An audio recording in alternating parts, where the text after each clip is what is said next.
Hello friends, Namrata art and craft ಚಾನೆಲ್ಗೆ ನಿಮ್ಗೆಲ್ಲರಿಗೂ ಸ್ವಾಗತ. ಇಂದು ನಾವು ಭಾರತೀಯ ಸಂಸ್ಕೃತಿಯ ಅತ್ಯಂತ ಪ್ರಮುಖ ಹಬ್ಬಗಳಲ್ಲಿ ಒಂದಾದ ಮಕರ ಸಂಕ್ರಾಂತಿ ಹಬ್ಬದ ಸಂಪೂರ್ಣ ಮಾಹಿತಿಯನ್ನ ತಿಳಿದುಕೊಳ್ಳೋಣ. ಸಂಕ್ರಾಂತಿ ಎಂದರೆ ಕೇವಲ ಹಬ್ಬವಲ್ಲ, ಇದು ಪ್ರಕೃತಿ, ಕೃಷಿ, ಸೂರ್ಯ ಮತ್ತು ಮಾನವನ ನಡುವಿನ ಸಂಬಂಧದ ಪ್ರತೀಕ. ಹೊಸ ಜೀವನ, ಹೊಸ ನಿರೀಕ್ಷೆ, ಸಮೃದ್ಧಿಯ ಸಂಕೇತ. ಈ ವಿಡಿಯೋದಲ್ಲಿ ನಾವು ತಿಳಿದುಕೊಳ್ಳೋಣ ಸಂಕ್ರಾಂತಿ ಅಂದ್ರೇನು, ಮಕರ ಸಂಕ್ರಾಂತಿಯ ಮಹತ್ವವೇನು, ವೈಜ್ಞಾನಿಕ ಮತ್ತು ಧಾರ್ಮಿಕ ಹಿನ್ನೆಲೆ ಏನು, ಕರ್ನಾಟಕದಲ್ಲಿ ಸಂಕ್ರಾಂತಿಯ ಆಚರಣೆ ಹೇಗೆ ಮಾಡುತ್ತಾರೆ, ಎಳ್ಳು ಬೆಲ್ಲದ ಮಹತ್ವವೇನು, ಹಳ್ಳಿ ಸಂಸ್ಕೃತಿ ಮತ್ತು ಸಂಕ್ರಾಂತಿಯ ಸಂದೇಶವೇನು ಅನ್ನೋದನ್ನ ಈ ವಿಡಿಯೋದಲ್ಲಿ ನಾನು ಹೇಳ್ತೀನಿ. ಮೊದಲಿಗೆ ಸಂಕ್ರಾಂತಿ ಎಂದ್ರೇನು? ಸಂಕ್ರಾಂತಿ ಎಂಬ ಪದ ಸಂಸ್ಕೃತದಿಂದ ಬಂದಿದೆ.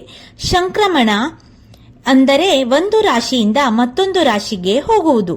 ಸೂರ್ಯನು ಧನು ರಾಶಿಯಿಂದ ಮಕರ ರಾಶಿಗೆ ಪ್ರವೇಶಿಸುವ ದಿನವನ್ನು ಮಕರ ಸಂಕ್ರಾಂತಿ ಎಂದು ಕರೆಯಲಾಗುತ್ತದೆ. ಇದು ಸಾಮಾನ್ಯವಾಗಿ ಜನವರಿ 14 ಅಥವಾ ಜನವರಿ 15ರಂದು ಬರುತ್ತದೆ. ಭಾರತದ ಹೆಚ್ಚಿನ ಹಬ್ಬಗಳು ಚಂದ್ರಮಾನಕ್ಕೆ ಅನುಸಾರವಾಗಿ ಬದಲಾಗುತ್ತದೆ, ಆದರೆ ಈ ಮಕರ ಸಂಕ್ರಾಂತಿ ಮಾತ್ರ ಸೂರ್ಯಮಾನಕ್ಕೆ ಅನುಸಾರವಾಗಿ ಬರುತ್ತದೆ. ಇದರಿಂದಾಗಿ ಈ ಹಬ್ಬಕ್ಕೆ ವಿಶೇಷವಾದ ಮಹತ್ವವಿದೆ. ಇನ್ನು ಮಕರ ಸಂಕ್ರಾಂತಿಯ ಹಿಂದಿರುವ ವೈಜ್ಞಾನಿಕ ಮಹತ್ವ ಏನು ಅಂತ ಇವಾಗ ಹೇಳ್ತೀನಿ. ಸಂಕ್ರಾಂತಿ ದಿನದಿಂದ ಉತ್ತರಾಯಣ ಪ್ರಾರಂಭವಾಗುತ್ತದೆ. ಅಂದರೆ ಸೂರ್ಯನು ದಕ್ಷಿಣದಿಂದ ಉತ್ತರಕ್ಕೆ ಸಾಗಲು ಆರಂಭಿಸುತ್ತಾನೆ. ಇದರಿಂದ ದಿನದ ಅವಧಿ ಹೆಚ್ಚಾಗುತ್ತದೆ, ರಾತ್ರಿಯ ಅವಧಿ ಕಡಿಮೆಯಾಗುತ್ತದೆ, ಚಳಿ ನಿಧಾನವಾಗಿ ಕಡಿಮೆಯಾಗುತ್ತದೆ, ಬೇಸಿಗೆಗೆ ತಯಾರಿ ಶುರುವಾಗುತ್ತದೆ. ವೈಜ್ಞಾನಿಕವಾಗಿ ಮಾನವನ ಆರೋಗ್ಯಕ್ಕೆ ಉತ್ತಮ, ದೇಹದಲ್ಲಿ ಶಕ್ತಿ ಹೆಚ್ಚಾಗುವ ಕಾಲ ಇದಾಗಿದೆ. ಈ ಸಮಯದಲ್ಲಿ ಎಳ್ಳು, ಬೆಲ್ಲ, ಕಡಲೆಕಾಯಿ, ಸಕ್ಕರೆಕಾಯಿ ಇವೆಲ್ಲವೂ ದೇಹಕ್ಕೆ ಉಷ್ಣತೆ ನೀಡುವ ಆಹಾರಗಳು. ಆದ್ದರಿಂದ ಈ ಹಬ್ಬದಲ್ಲಿ ವಿಶೇಷವಾಗಿ ಎಲ್ಲರೂ ಸ್ವೀಕರಿಸುತ್ತಾರೆ. ನಮ್ಮ ಪೂರ್ವಜರು ಪ್ರಕೃತಿಯನ್ನು ಚೆನ್ನಾಗಿ ಅರ್ಥ ಮಾಡಿಕೊಂಡಿದ್ದರು ಎಂಬುದಕ್ಕೆ ಇದೇ ಸಾಕ್ಷಿ. ಇನ್ನು ಈ ಸಂಕ್ರಾಂತಿ ಹಬ್ಬಕ್ಕೆ ಇರುವಂತಹ ಧಾರ್ಮಿಕ ಮಹತ್ವವನ್ನ ಇವಾಗ ಹೇಳ್ತೀನಿ. ಹಿಂದೂ ಧರ್ಮದಲ್ಲಿ ಮಕರ ಸಂಕ್ರಾಂತಿಗೆ ಬಹಳ ದೊಡ್ಡ ಸ್ಥಾನವಿದೆ. ಭೀಷ್ಮ ಪಿತಾಮಹರ ಕತೆ. ಮಹಾಭಾರತದ ಪ್ರಕಾರ ಭೀಷ್ಮ ಪಿತಾಮಹರು ಉತ್ತರಾಯಣದ ದಿನವೇ ದೇಹತ್ಯಾಗ ಮಾಡಿದರು. ಉತ್ತರಾಯಣ ಕಾಲದಲ್ಲಿ ದೇಹತ್ಯಾಗ ಮಾಡಿದರೆ ಅಥವಾ ದೇಹ ತ್ಯಜಿಸಿದರೆ ಮೋಕ್ಷ ಸಿಗುತ್ತದೆ ಎಂಬ ನಂಬಿಕೆ ಇದೆ. ಆದ್ದರಿಂದ ಗಂಗಾ ಸ್ನಾನ ಈ ದಿನ ವಿಶೇಷವಾಗಿ ಮಾಡುತ್ತಾರೆ.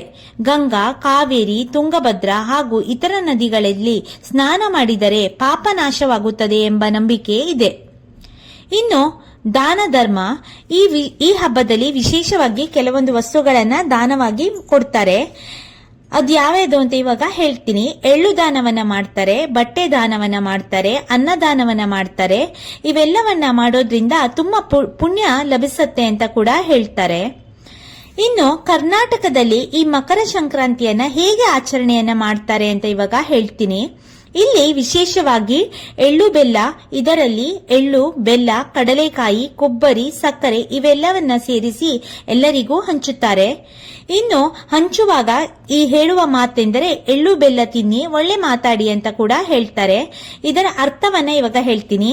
ಜೀವನದಲ್ಲಿ ಸಿಹಿಯಾಗಿ ಮಾತನಾಡಿ, ಕಹಿಯಾದ ಮಾತುಗಳನ್ನು ಬಿಡಿ, ಸ್ನೇಹ ಸೌಹಾರ್ದತೆಯನ್ನ ಬೆಳೆಸಿಕೊಳ್ಳಿ ಎನ್ನುವುದು ಇದರ ಉದ್ದೇಶ.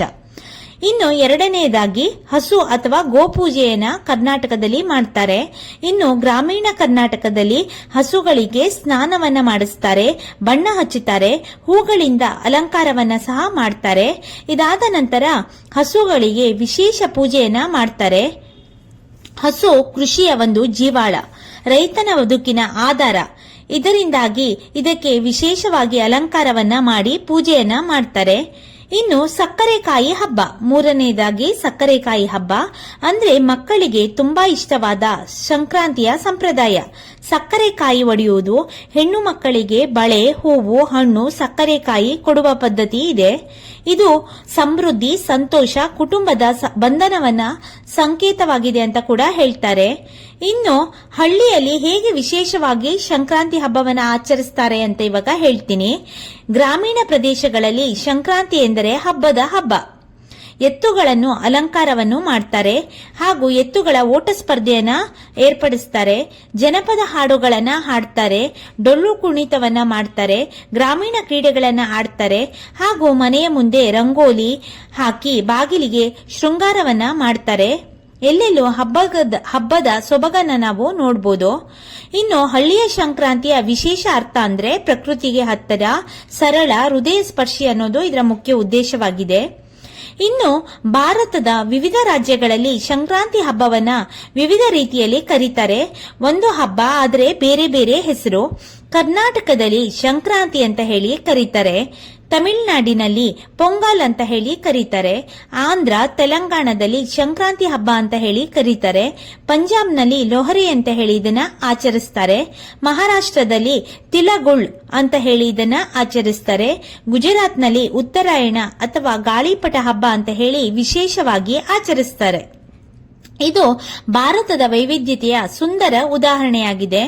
ಇನ್ನು ಸಂಕ್ರಾಂತಿಯ ಮುಖ್ಯ 3 ಸಂದೇಶಗಳು ಹಾಗೂ ನಮಗೆ ಕಲಿಸುವಂತಹ ಪಾಠಗಳೇನೆಂದ್ರೆ ಪ್ರಕೃತಿಯನ್ನ ನಾವು ಗೌರವಿಸಬೇಕು, ಒಗ್ಗಟ್ಟಾಗಿ ಬದುಕಬೇಕು, ಸಿಹಿಯಾಗಿ ಮಾತನಾಡಬೇಕು, ಯಾರಿಗೂ ಕೂಡ ಹರ್ಟ್ ಅನ್ನ ಮಾಡಬಾರ್ದು ಹಾಗೂ ಇದು ವಿಶೇಷವಾಗಿ ಕೃತಜ್ಞತೆಯನ್ನ ತೋರಬೇಕು ಅನ್ನೋದು ಈ ಹಬ್ಬದ ಮುಖ್ಯ ಉದ್ದೇಶ.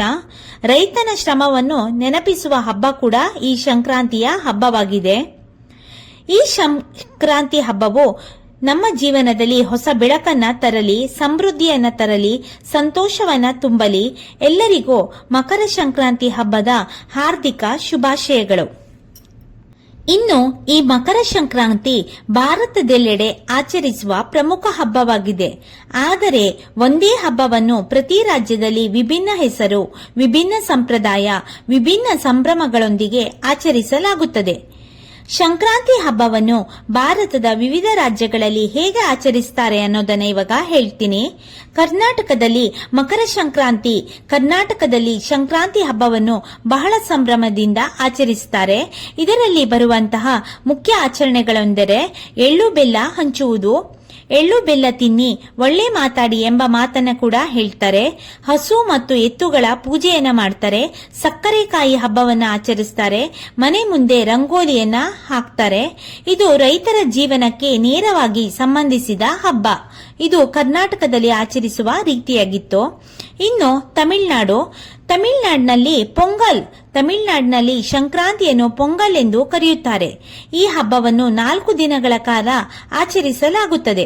ಮೊದಲನೆಯದು ಭೋಗಿ ಪೊಂಗಲ್, ಎರಡನೆಯದು ತೈ ಪೊಂಗಲ್, ಮೂರನೆಯದು ಮಟ್ಟು ಪೊಂಗಲ್, ನಾಲ್ಕನೆಯದು ಕಣ್ಣುಂ ಪೊಂಗಲ್. ಹೊಸ ಅಕ್ಕಿಯಿಂದ ಪೊಂಗಲ್ ಅಡುಗೆ ಮಾಡಲಾಗುತ್ತದೆ. ಸೂರ್ಯನಿಗೆ ಧನ್ಯವಾದ ಸಲ್ಲಿಸಲಾಗುತ್ತದೆ. ಇನ್ನು ಪಂಜಾಬ್ನಲ್ಲಿ ಲೋಹರಿ ಅಂತ ಹೇಳಿ ಆಚರಿಸ್ತಾರೆ. ಪಂಜಾಬ್ನಲ್ಲಿ ಸಂಕ್ರಾಂತಿಯ ಸಮಯದಲ್ಲಿ ಲೋಹರಿಯ ಹಬ್ಬವನ್ನ ಆಚರಿಸಲಾಗುತ್ತದೆ. ಬೆಂಕಿ ಹಚ್ಚುವುದು, ಅದರ ಸುತ್ತ ಹಾಡು, ನೃತ್ಯವನ್ನ ಮಾಡುವುದು, ಎಳ್ಳು, ಕಡಲೆ, ರೇವಡಿ ಹಂಚಿಕೆ ಇವು ಇಲ್ಲಿ ಮುಖ್ಯವಾಗಿ ಆಚರಿಸ್ತಾರೆ. ಇದು ಚಳಿಗಾಲದ ಅಂತ್ಯ ಮತ್ತು ಹೊಸ ಬೆಳೆಯ ಸ್ವಾಗತದ ಸಂಕೇತ ಅಂತ ಹೇಳಿ ಅವರು ಆಚರಿಸ್ತಾರೆ. ಇನ್ನು ಗುಜರಾತ್ನಲ್ಲಿ ಉತ್ತರಾಯಣ, ಗುಜರಾತ್ನಲ್ಲಿ ಸಂಕ್ರಾಂತಿಯನ್ನು ಉತ್ತರಾಯಣ ಎಂದು ಕರೆಯಲಾಗುತ್ತದೆ. ಮುಖ್ಯ ಆಕರ್ಷಣೆ ಏನೆಂದ್ರೆ ಗಾಳಿಪಟ ಹಬ್ಬ. ಆಕಾಶ ತುಂಬಾ ಬಣ್ಣದ ಗಾಳಿಪಟ, ಮಕ್ಕಳ, ಯುವಕರು, ಕುಟುಂಬದ ಎಲ್ಲರೂ ಭಾಗವಹಿಸುತ್ತಾರೆ. ಇದು ಸಂತೋಷ ಮತ್ತು ಉತ್ಸಾಹದ ಹಬ್ಬ ಅಂತ ಹೇಳಿ ಅವರು ಆಚರಿಸ್ತಾರೆ. ನೆಕ್ಸ್ಟ್ ಆಂಧ್ರಪ್ರದೇಶ ಅಥವಾ ತೆಲಂಗಾಣ. ಸಂಕ್ರಾಂತಿ ಇಲ್ಲಿ ಸಂಕ್ರಾಂತಿ ಎಂದೇ ಕರೆಯಲಾಗುತ್ತದೆ. ಆದರೆ ಈ ಹಬ್ಬವನ್ನ 3 ದಿನಗಳ ಕಾಲ ಇಲ್ಲಿ ಆಚರಿಸ್ತಾರೆ. ಮೊದಲನೇದಾಗಿ ಭೋಗಿ, ಎರಡನೆಯದು ಮಕರ ಸಂಕ್ರಾಂತಿ, ಮೂರನೆಯದು ಕನುಮ್. ಇಲ್ಲಿ ಹಸು, ಎತ್ತುಗಳ ಪೂಜೆಯನ್ನ ಮಾಡ್ತಾರೆ, ಗ್ರಾಮೀಣ ಕ್ರೀಡೆಗಳನ್ನ ಆಡ್ತಾರೆ, ಮನೆಯನ್ನ ಅಲಂಕಾರವನ್ನಾಗಿ ಮಾಡ್ತಾರೆ ಹಾಗೂ ಇದು ಕೃಷಿಗೆ ಸಂಬಂಧಿಸಿದ ಹಬ್ಬ ಅಂತ ಹೇಳಿ ಇಲ್ಲಿ ಆಚರಿಸ್ತಾರೆ. ನೆಕ್ಸ್ಟ್ ಮಹಾರಾಷ್ಟ್ರ. ಇಲ್ಲಿ ಈ ಹಬ್ಬವನ್ನ ತಿಳುಗಳ್ ಅಂತ ಸಂಕ್ರಾಂತಿ ಅಂತ ಹೇಳಿ ಕರೀತಾರೆ. ತಿಳುಗುಳ್ ಅಂತ ಹೇಳಿದ್ರೆ ಎಳ್ಳು ಬೆಲ್ಲ ಹಂಚುತ್ತಾರೆ. ಹೇಳುವ ಮಾತು ಟಿಲುಗುಳ್ ಗ್ಯಾ ಗೋದ್ ಬೋಲಾ. ಎಳ್ಳು ಬೆಲ್ಲ ತೆಗೆದುಕೊಳ್ಳಿ, ಸಿಹಿಯಾಗಿ ಮಾತನಾಡಿ ಎನ್ನುವುದು ಇದರ ಅರ್ಥ. ಇದು ಸ್ನೇಹ ಮತ್ತು ಸೌಹಾರ್ದದ ಸಂಕೇತವಾಗಿದೆ. ಅದಾದ್ಮೇಲೆ ಅಸ್ಸಾಂ, ಇಲ್ಲಿ ಬೊಗಾಲಿ ಬಿಹು ಅಂತ ಹೇಳಿ ಆಚರಿಸ್ತಾರೆ. ಅಸ್ಸಾಂನಲ್ಲಿ ಸಂಕ್ರಾಂತಿಯನ್ನು ಬೊಗಾಲಿ ಬಿಹು ಎಂದು ಕರೆಯುತ್ತಾರೆ. ಇಲ್ಲಿ ವಿಶೇಷವಾಗಿ ಸಮೂಹ ಭೋಜನವನ್ನ ಮಾಡ್ತಾರೆ, ಬೆಂಕಿಯನ್ನ ಪೂಜೆ ಮಾಡ್ತಾರೆ, ಜನಪದ ನೃತ್ಯವನ್ನ ಮಾಡ್ತಾರೆ. ಇದು ಸಮೃದ್ಧಿ ಮತ್ತು ಸಂತೋಷದ ಹಬ್ಬವಾಗಿದೆ. ಇನ್ನು ಉತ್ತರ ಭಾರತದಲ್ಲಿ ಪವಿತ್ರ ಸ್ನಾನ, ಉತ್ತರ ಪ್ರದೇಶ್, ಬಿಹಾರದಲ್ಲಿ ಗಂಗಾ ಸ್ನಾನ, ದಾನ ಧರ್ಮ ಈ ದಿನದಂದು ಅತ್ಯಂತ ಪವಿತ್ರವೆಂದು ನಂಬಲಾಗುತ್ತೆ.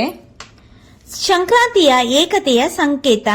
ಒಂದೇ ಹಬ್ಬ, ಆದರೆ ಬೇರೆ ಬೇರೆ ಹೆಸರು, ಬೇರೆ ಬೇರೆ ಸಂಪ್ರದಾಯ, ಆದರೆ ಒಂದೇ ಅರ್ಥ.